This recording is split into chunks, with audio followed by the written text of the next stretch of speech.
specific feeling that comes at the end of certain days. Not sadness exactly, not regret.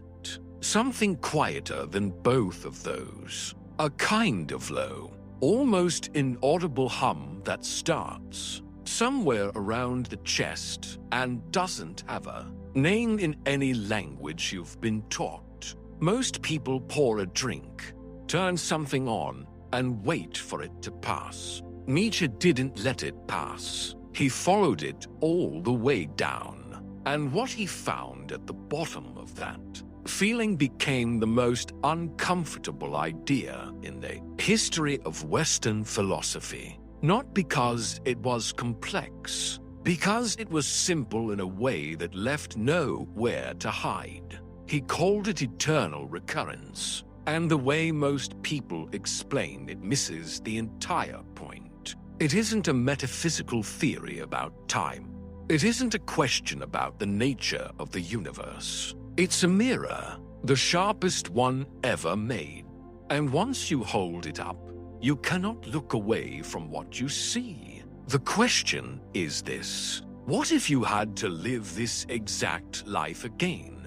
Not a version of it, not an improved edition with better choices and a cleaner beginning. This one, every morning, every compromise, everything you said, you do and didn't, every year that passed while you were waiting for conditions to be right, every version of yourself you kept promising to become. What if all of it repeated forever, with nothing changed and nothing added? Would you choose it? Most people, when they sit with that question honestly, go very quiet. Not because the life is bad.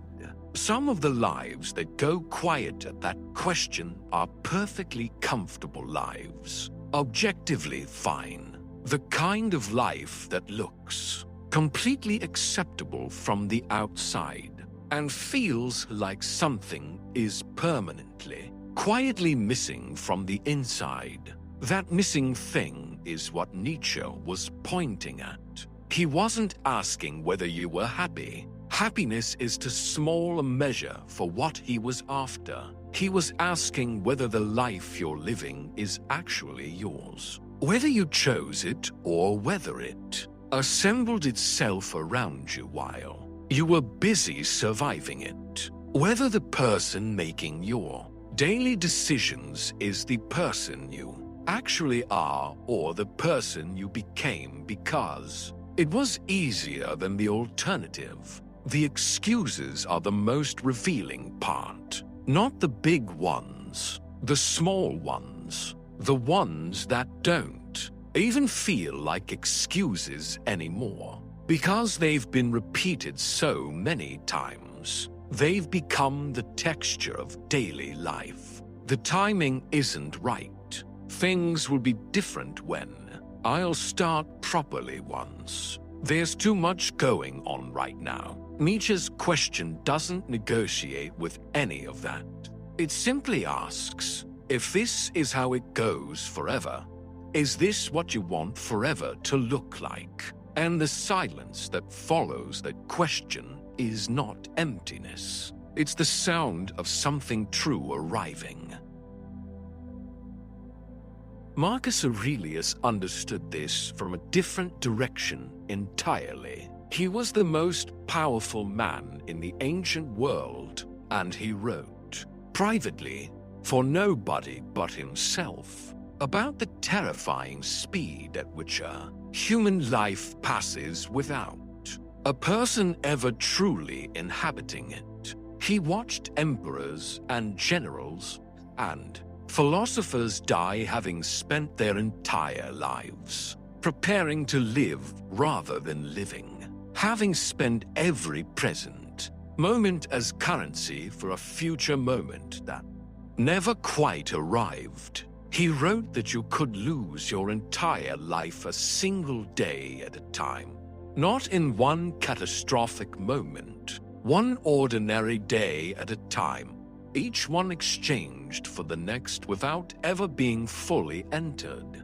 Nietzsche and Marcus Aurelius never met. They lived 18 centuries apart, but they were both pointing at the same quiet emergency that the unlived life doesn't announce itself. It doesn't arrive with warning or drama or a single moment where you can clearly see what's happening.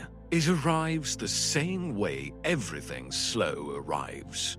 Gradually, almost invisibly, one small postponement at a time, until the postponements have become the life itself, and the life you were actually going to live is something you stop being able to picture clearly. The eternal recurrence question is not asking you to be extraordinary. It's asking something far more difficult than that. It's asking whether the ordinary days, the ones that make up almost everything, are being lived by someone who chose them, someone who is actually present inside them, or whether they're being managed from a slight distance by a person who is still waiting for the real thing to begin.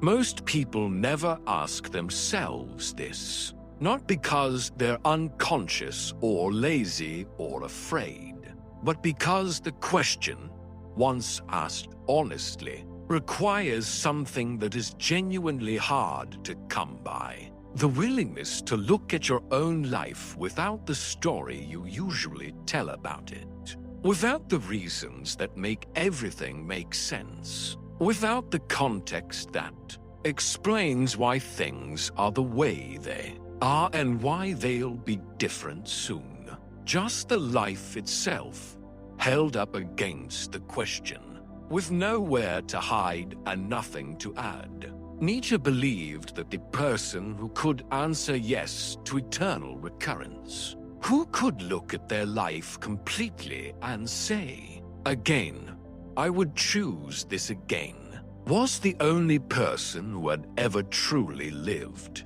Not because their life was perfect or painless or free from loss, but because it was theirs, fully, consciously, without reservation.